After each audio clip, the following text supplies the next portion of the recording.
radio station WXJ68, transmitting on a frequency of 162.55 MHz from Monte El Estado in Maricao.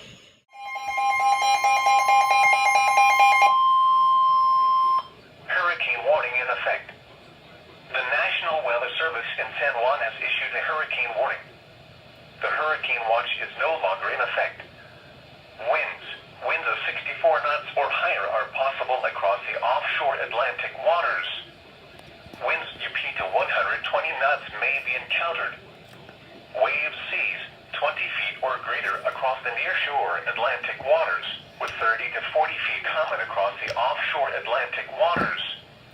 A hurricane watch is issued when sustained winds of 64 knots or 74 miles per hour or higher associated with the hurricane are possible within 48 hours. A hurricane warning means sustained winds of 64 knots or 74 miles per hour or higher associated with the hurricane are expected within 36 hours. A hurricane warning can remain in effect when dangerously high water or a combination of dangerously high water and exceptionally high waves continue, even though winds may be less than hurricane force.